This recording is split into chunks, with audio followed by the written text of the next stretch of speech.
most orchestras ask the guest artist if they're willing to do the pre-concert talks, and most of us would love to, but the only thing is 1 hour before the concert, we're usually backstage changing and warming up and practicing and getting ready for the actual concert. So, unless you can be in two places at the same time, it's very hard to do. So this whole idea of taping, us having this conversation and going through the Bruch and talking about Fresno, and I think it's amazing. I don't know why the orchestras don't do the same thing, because I think this is such a great idea.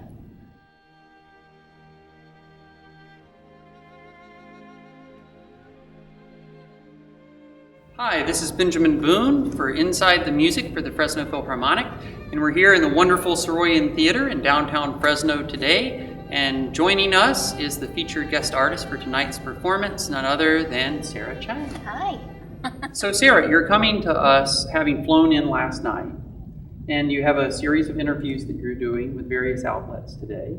So I think the audience might be interested to know, what's a typical week for you, and then on a daily schedule when you arrive for a performance, what is it that you do typically? Oh, when I'm on the road, it's a fairly routine sort of schedule. I usually land right before the first rehearsal. And of course, management and the press office tries to put in as many interviews as possible in every waking hour that I have. Usually it's one working rehearsal and one dress rehearsal, and then the concerts. Now, the concerts can be anywhere from one gala event to 3 or 4 subscription dates in a row. So I actually love subscriptions, because that actually means you can stay put and be in that city for a good 5 days. So that for me is a huge luxury, because I'm always used to just bouncing around from city to city. So this is great. I mean, Fresno, I'm in beautiful California. I just left the East Coast, where we were just buried under snow, and it was just painfully cold even to go out. So this is it feels like a vacation. I'm so happy to be here. Before any rehearsal or any concert, I'll do probably an hour of basics, meaning scales and arpeggios and exercises, just maintenance for the fingers, before working on the concerto that I'm playing that evening. Free days, which are very rare, but if I do have them, I do work out, meaning using the hotel gym, or if I'm home, then I have a trainer who comes to my home and yells at me, but that's what she's there for. And I'll work on probably a piece that I'm learning for myself, or the concerto or the sonata that I need to be working on for 2 or 3 weeks down the line, because I need to be sort of always looking ahead. Right now I'm doing a Bruch this week, but next week it's going to be a recital program, and the week after that it's Barber concerto. So if I have a free day now, I'm going to be working on the Barber. So you always have to be looking forward.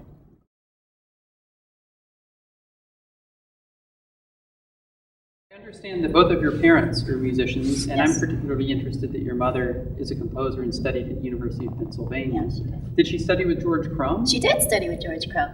Yeah. And what was that experience like? You would have to ask her, because I don't know, but I know she was always incredibly fond of him. And I actually met him several times as well, when he had birthday parties and events. We went together a few times, and she tells me that he actually named me.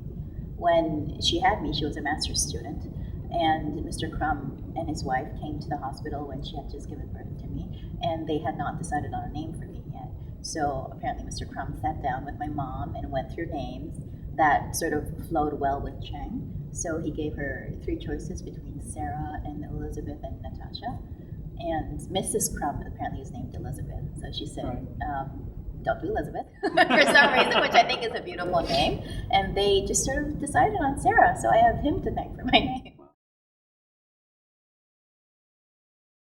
And I learned very quickly that it's probably better to leave it to the professionals. I feel more comfortable playing, and I feel that the violin is my instrument, and composition is a whole other art form, and I have so much respect for composers. Did your mother ever compose anything for you?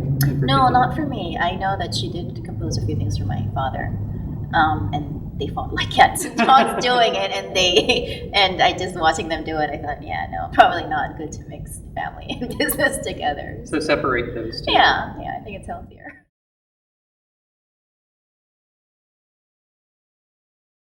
I understand that you're a sports fan, particularly Philadelphia sports. I'm a big Philly girl.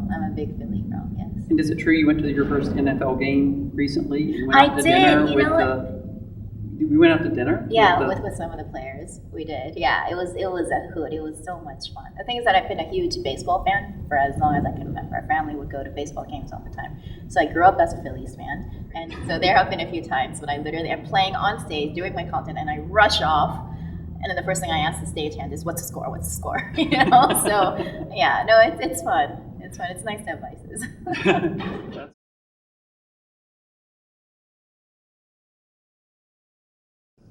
Well, I started going to the Juilliard School when I was 6 years old, and from that point on, every piece that I learned, whether it was a concerto or a sonata or a chamber music piece, my teacher had me go through the same process, which was read about the composer, not just about his life while he was composing that particular piece of music, but about his entire life, to get a sense of what this guy was about. And then also to, before I even started learning a single note, to write down the structure of the piece. Whether it was ABA, ABCA, AB, whatever it was, theme, variation, whatever it was, to actually look at the piece of music and then write the structure down and have that in your head before you even learn a single note.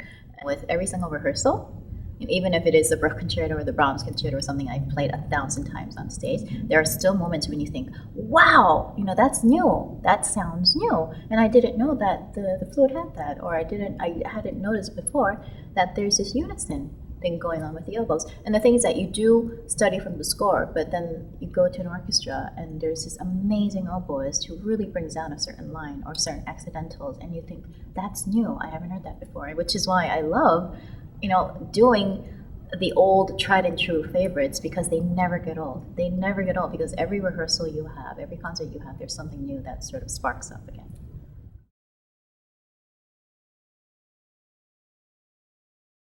I love to do things in big chunks. So for me, any concerto that I've recorded, we would start out by running through the entire movement twice. Run it through it once, and then when everybody, gets the sound adjustments and makes their final sort of tweaks, and then we run it again. So right there on the spot, you have 2 full run-throughs of every movement. And then depending on how much time you have, with the recording session and what the contract was and the arrangement was with the orchestra and all that great stuff, then you start. I usually go in big sections. So if it's a sort of standard, format where you have exposition, development, cadenza, recap, coda, then I would do the exposition and then, take a break and then do the development, and then cadenza you leave for later when everybody's gone. When the orchestra goes home, everybody can go home, and then I sit down with the producer and the sound engineer and just the core group that really needs to be there for the cadenza, and you do that later. Sometimes that means you go past midnight, if you need to do it, you need to do it, and you save that for when everybody's gone.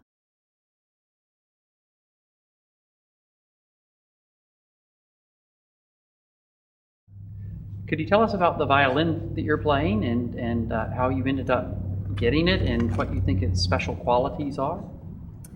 I acquired my current violin. It's a 1717 Guarneri del Gesu.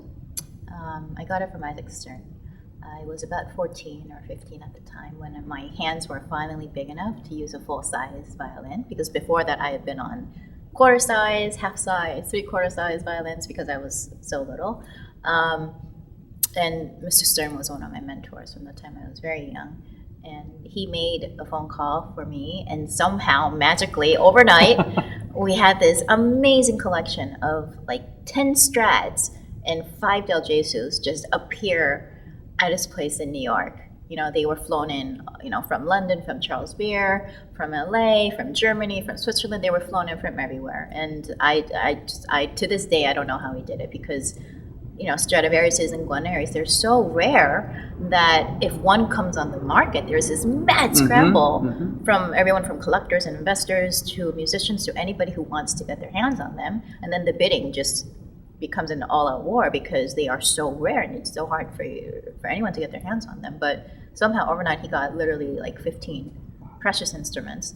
And I went over to his studio and he said, "This is silly. We can't do this in a studio. Let's go to Carnegie Hall." And I was like, okay. Okay, he made another phone call, and since he basically ran Carnegie Hall at the time. Right. We had a phone call, and it just happened to be free that afternoon. So we went over to Carnegie, and literally we spent 2 amazing, blissful hours where he played on every instrument on stage, and I would go into the audience and listen, and then we would swap. I would go on stage and play on every single one, and then he would listen for me. And after a little bit of back and forth, we decided on this particular Del Gesu, which actually came from his collection. You know, right before we had left Carnegie, he actually said, you know, there's a Del Gesu I have in my safe. You know, he played it many, many, many years ago. And he said, I think it would be a really good fit for you. So he brought it along, and it was the one that I fell in love with. Absolutely fell in love with it, you know, from the first second. So worked out a deal. And, you know, to this day, it's my favorite instrument. I have several others, you know, that I've been collecting throughout the years. But to this day, it's the one that really tugs at my heart, and I feel represents my sound and my personality the best. Can you articulate what that is? You know, it has, like many Del Gesus, it has a very powerful, very dramatic sort of lower register. So the G string is monstrous. Literally, there are times when you play on the G string, and if you hit the sweet spot, you can literally hear the stage, like the bottom of the stage rumble. Wow. It has that capability if you play it the right way. And what I think is very interesting about this instrument, it also has a very feminine and very sort of sweet upper register, which is known more in the Stradivariuses than the Del Gesus. So I sort of feel that it has the best of both worlds, because I have that sort of dramatic, passionate, deep power of the lower register, as well as the really sort of soaring, beautiful quality of the upper register. So it really is a great match. What I also love about this instrument is that on the upper registers, as you go up on the G string, a lot of the really great instruments have a wolf on. Usually it's on the high C or the D on the G string when you're way up there, and it's always there. Any Del Gesu, most Del Gesus have them. Many of them do, and some Strats have them as well. And when I got this instrument, it had one on the C, and Mr. Stern was like, you know what, it's a good instrument when it has a wolf. And a wolf essentially means it's very hard to pull that particular note, and it sort of cracks if you put even the slightest bit of pressure. And what's really annoying when you're on stage and you're playing your heart out is that you're playing, and then you've got a high C and you need to back off on the bow arm. That's so annoying. And for years I worked with Rene Morel, who he passed away unfortunately, but for many, many years he was the only person I trusted with my violin. And I would go to him in New York, and we would work on getting rid of that wolf. We would try different setups with the bridge, with the sound post, with the bar, and just we went through years and years of experiments to try to get rid of that. And somehow magically he found this combination that worked, and one day it was just gone. Really? Just gone. And I gave him such a big hug, because it was amazing. Well, now you have your high C. You don't have to back off. Exactly. And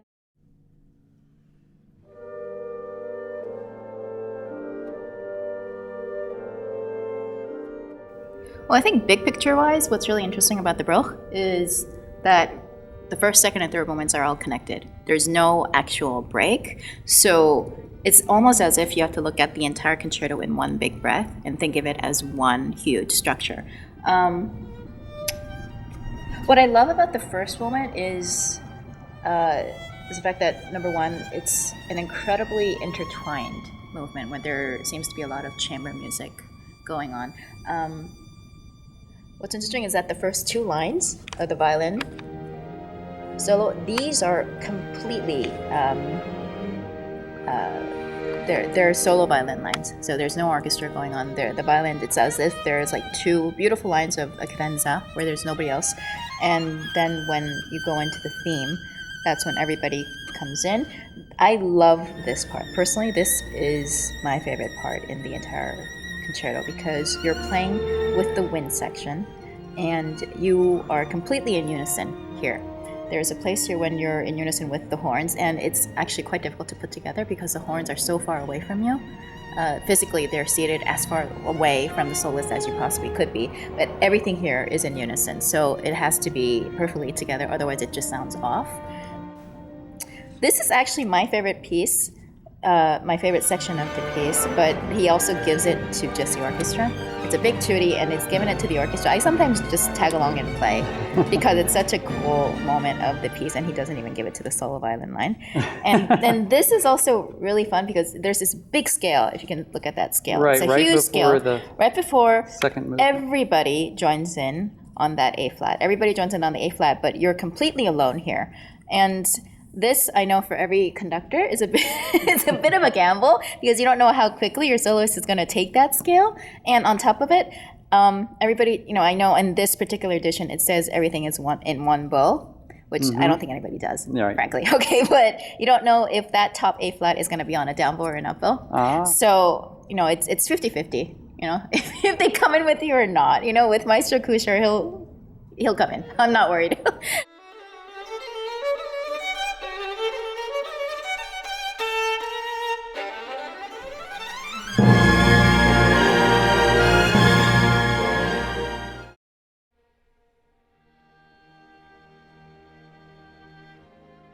The second movement is probably one of the most beautiful movements ever written. I love the fact that there's so much unison going on with, especially the winds. There's a lot of unison going on with the winds. There are sections here. This particular part especially is quite tricky to put together with the orchestra because I know if you look at it, it just looks like a whole bunch of black notes here, with a lot of notes going up and down. And everything's in 30-second notes, right? Because you have all this black stuff going on. But you push and pull a lot. You're allowed a little bit of rubato, and in the process of doing that, especially this section here, the cellists have to be really on their toes because you're pushing and pulling so much that. Really you need to be in sync with everybody, and usually you end up just playing towards the cellos and having a lot of eye contact with them because it really, chamber music isn't just about playing; it's also about looking at each other and trying to figure out what the other person's going to do before they even do it. This entire section is sort of transported into the next page. Same figure, same rhythm, same everything except for the key. There is no actual break. And if you look at these notes, quadruple stops, double stops, you go over to the next page, more quadruple stops, double stops. It's all over the place. It is absolutely all over the place. And you've got thirds and octaves and tenths, and your hands do get a workout in this piece. And this section is really beautiful. This is one of those places where, first of all, this entire section is on the G string. Every single note here is on the G string, which means that it's one of those places where you really can sort of dig in and enjoy that lower register that you have. And for me, I love my G string. I love the depth and the passion and the dramatic sort of tone that my G string has on the Del Gesu. So this for me is one of those places where my violin really does just take over. I just let it do its thing. I don't add anything to it. I don't put any amount of particular extra pressure on the bow arm or anything. I just let the violin ring and do its own thing because it's where the true color of the instrument comes through. Double stops, tenths, chords, scales, more double stops. You got thirds, you got fifths here, you have tenths here, you got trills going on. It's a lot. It's a lot of stuff going on. And this place is absolutely beautiful, this section. It's one of those places where you're sort of, you back off a little bit because you don't have the main theme. You do have part of the theme. You're one half of the theme because the orchestra plays the other line, and what they have is equally, if not more important than what the violin soloist has. And by this time, you see like these tempo markings, like the tutti and the solo, and then you have the stringendo, and then you have crescendos, and you have more stringendos, and then by the time you get here, you have the presto and the con fiocco. So by the time you hit this, it essentially means step on the brakes, or you're done stepping on the brakes, and you hit the gas pedal, and then you just go. You just go. And from here, this is one of those places where actually you have to rehearse it a few times because the speed that you go and the speed that, the 80 other members in the orchestra goes, it has to be in sync, and usually takes a few run-throughs before we're all on the same page.